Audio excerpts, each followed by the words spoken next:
Assalamualaikum warahmatullahi wabarakatuh. Selamat pagi ya. Kembali lagi kali ini di kelas analisis dan perencanaan sistem informasi. Nah, kita akan masuk ke pertemuan kedua ya, setelah pertemuan pertama kemarin mengenai pengantar analisis dan perencanaan sistem informasi. Kali ini materinya adalah analisis kebutuhan. Ya, tentu saja kebutuhan mengenai sistem informasi yang akan dibuat ya. Sebelumnya, video ini nanti akan saya upload di YouTube ya. Silahkan dicek di YouTube dan jangan lupa presensi, sebutkan nama sama NPM di kolom komentar. Oke, sudah siap? Kita langsung ke materinya ya. Yang pertama, apa sih analisis kebutuhan sistem informasi itu? Jadi, langkah awal sebelum teman-teman membuat sistem informasi, yang pertama dilakukan adalah analisis. Jadi menganalisis kebutuhan. Ya, kebutuhan apa saja yang nanti dijelaskan. Analisis kebutuhan adalah langkah awal untuk menentukan gambaran perangkat yang akan dihasilkan ketika pengembang atau vendor melaksanakan sebuah proyek pembuatan perangkat lunak atau sistem informasi. Nah, sistem informasi yang baik itu harus sesuai dengan kebutuhan pengguna dan itu menjadi salah satu keberhasilan ya, dalam melakukan analisis kebutuhan. Jadi kita membuat sistem informasi yang memang dibutuhkan oleh pengguna atau user. Kalau nggak dibutuhkan, ngapain dibikin? Nah, untuk itu pertama kita harus analisis nih. Si pengguna itu butuhnya sistem informasi yang seperti apa? Oke, itu yang pertama. Selanjutnya, yang kedua, analisis kebutuhan sistem informasi yang baik belum tentu menghasilkan perangkat lunak yang baik. Tapi kalau analisis kebutuhannya yang tidak tepat atau tidak baik, pasti perangkatnya juga tidak akan berguna. Nah, dengan lebih awal kita mengetahui kesalahan dan mengetahui apa yang tidak tepat, nah, kita akan lebih prepare atau lebih siap dalam menjalani pembuatan sistem informasi ini ke depannya. Jadi di tahap analisis, kita analisis semuanya, kita cek semuanya, kita lihat dulu apakah sistem informasi ini sesuai dengan pengguna atau enggak. Nah, jangan sampai nanti sudah jadi, sudah mengeluarkan biaya yang banyak dan waktu yang lama ternyata enggak dipakai sama user. Kan jadinya sia-sia gitu ya. Oke, itu latar belakangnya. Nah, apa sih analisis kebutuhan itu? Nah, analisis kebutuhan perangkat itu mencakup kegiatan-kegiatan yang menentukan kebutuhan-kebutuhan atau kondisi yang harus dipenuhi untuk suatu produk, baik itu produk baru ataupun mengganti sistem informasi yang lama, dengan mempertimbangkan kemungkinan terjadinya konflik kebutuhan dari bermacam stakeholder. Contohnya, kita akan membuat sistem informasi pergudangan di sebuah perusahaan. Nah, itu pastikan kita harus mengetahui perusahaan itu butuh enggak? Satu. Yang kedua, kalau dia butuhnya yang seperti apa? Ya, apakah pergudangan yang biasa atau pergudangan sistem pergudangan yang kompleks karena produknya banyak atau hanya satu produk saja? Nah, itu juga harus kita pertimbangkan. Lalu bagaimanakah tampilannya?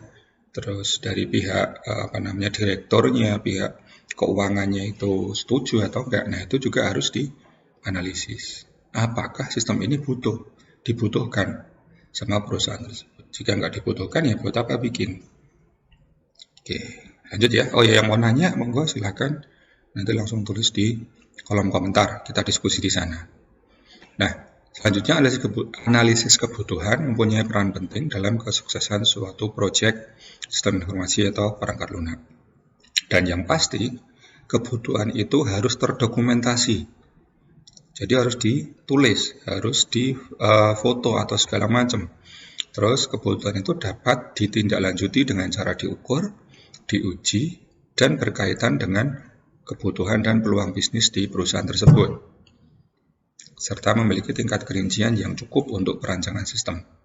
Nah, kebutuhan itu bisa meliputi fungsional dan non-fungsional. Oke, itu mengenai analisis kebutuhan perangkat lunak atau sistem informasi. Nah, tahapan dalam analisis kebutuhan perangkat lunak yang pertama adalah menjabarkan kebutuhan pemakai atau user. User ini pengen sistem informasi yang seperti apa, biar bisa ngapain. Ya. Ingat bahwa sistem informasi itu dibikin untuk memudahkan pekerjaan-pekerjaan user. Jangan sampai kita bikin sistem informasi malah menyusahkan. Nah, itu malah bisa menjadi hal yang sia-sia. Selanjutnya adalah meletakkan dasar-dasar untuk tanggap perancangan perangkat lunak atau sistem informasi. Jadi dasarnya harus jelas. Setelah ada kebutuhan pemakai, terus dasar. Nah, kebutuhan dasar itu mencakupi software yang digunakan apa, perangkat keras yang digunakan apa, berbasis desktop kah, berbasis mobile kah, mobile phone, atau berbasis web kah. Nah, itu juga harus diperhatikan. Selanjutnya yang terakhir adalah mendefinisi semua kebutuhan pemakai sesuai dengan lingkup kontrak yang disepakati kedua belah pihak. Nah, ada developer yang membuat sistem, ada juga user yang nantinya memakai. Di antara dua orang ini atau dua pihak ini harus sepakat nih, sistem apa yang dibuat, sistem apa yang dikerjakan, dan bagaimana nanti ke depannya. Apakah selesai di sistem itu selesai atau bisa ada maintenance, ada perbaikan jika ada kesalahan dan sebagainya. Nah, tadi sudah disebutkan di awal bahwa kebutuhan itu ada dua. Yang pertama fungsional, yang kedua non-fungsional. Kebutuhan fungsional adalah kebutuhan yang berisi tentang proses-proses apa saja yang bisa dilakukan oleh sistem informasi tersebut. Contoh, dia bisa login, dia bisa menyimpan data, dia bisa memasukkan data, dia bisa muncul saat sudah save masuk ke database dan segala macam. Yang selanjutnya kebutuhan non-fungsional, tipe kebutuhan yang berisi properti perilaku yang dimiliki oleh sistem. Nah, sistem ini secara non-fungsional itu digunakan di mana? Ya, digunakan di kalau bergudangan di bagian pergudangan, sistem informasi penjualan di bagian purchasing, sistem informasi keuangan di bagian finance, sistem informasi presensi atau kehadiran di bagian human resource dan sebagainya. Nah, selanjutnya kebutuhan non-fungsional diantaranya yaitu operasional, yaitu dijelaskan secara teknis bagaimana sistem baru akan beroperasi. Apakah ini sistem baru atau sistem yang mengganti sistem yang sudah lama. Nah, saat mengganti sistem berarti kan harus ada migrasi dari sistem lama ke sistem yang baru. Sementara kalau sistem baru berarti harus ada manual atau cara pemakaiannya agar orang yang menggunakan itu paham. Terus yang kedua adalah kinerja. Jadi harus dijelaskan bagaimana kinerja sistem informasi yang akan dikembangkan dalam mengolah data, menampilkan informasi. Jangan sampai data itu sudah kita input tapi ternyata ada satu sistem yang tidak bekerja sehingga data tidak tersimpan di database, akhirnya hilang. Nah, data yang hilang itu bisa jadi suatu hal yang penting bagi perusahaan. Yang selanjutnya adalah keamanan. Bagaimana tentang keamanan aplikasi? Apakah aplikasi tersebut aman untuk menyimpan data yang sensitif, data yang penting? Apakah diamankan dari hacker, cracker, dan sebagainya? Nah, itu juga harus dijelaskan. Ya, kalau seperti laptop, seperti komputer itu kan ada antivirus atau ada firewall. Nah, di sistem informasi juga sama, harus dijelaskan dia keamanannya seperti apa. Terus yang selanjutnya, kebutuhan non-fungsional selanjutnya adalah politik dan budaya. Jangan sampai sistem yang kita buat itu menyinggung hal-hal yang berhubungan dengan politik dan budaya, ya. Apalagi menyinggung SARA dan sebagainya. Nah, itu juga harus kita hindari. Maka dari itu teman-teman juga perlu belajar nih apa yang sedang berkembang di luar sana, ya, mengenai kebijakan politik, hal-hal yang berkaitan dengan kebudayaan dan sebagainya. Itu juga menjadi salah satu patokan untuk menganalisis kebutuhan non-fungsional. Selanjutnya, tahap analisis kebutuhan sistem informasi atau perangkat lunak itu menurut Somerville. Yang pertama adalah spesifikasi dan definisi kebutuhan. Jadi di analisis yang awal tadi kira-kira butuhnya apa. Terus setelah itu divalidasi, benar-benar butuh enggak? Kalau enggak butuh ya udah dicoret. Setelah proses validasi ada yang namanya prioritas. dari semua kebutuhan itu, yang diprioritaskan itu yang apa, yang harus dikerjakan duluan itu yang mana. Nah, itu juga harus diperhatikan. Dan juga ada pemahaman ruang dimaksud ini adalah kebutuhan ini sudah sesuai belum, dan prioritas yang sudah dijalankan itu sudah sesuai dengan yang diinginkan sama user belum. Kalau sudah semua, lanjutkanlah adalah pengumpulan data-data yang akan dibuat sistem informasinya, itu data apa saja, terus hardware-nya menggunakan apa, software-nya menggunakan apa. Selanjutnya adalah resolusi konflik. Resolusi konflik ini adalah jangan sampai analisis kebutuhan yang kita bikin ya itu bisa menimbulkan perdebatan. Nah, itu makanya harus kita diskusikan dengan user, dengan pemegang kekuasaan, dengan siapapun yang nantinya akan menggunakan sistem informasi tersebut. Nah, setelah itu baru klasifikasi kita kerjakan ya, berdasarkan urutan yang sudah kita bikin di awal tadi. Nah, sedangkan menurut Britton Carroll Fieldwork tahun 2001, ada 3 tahap dalam analisis kebutuhan perangkat lunak. Yang pertama elicitation atau pengumpulan informasi, yang kedua specification atau spesifikasi, dan validation atau validasi.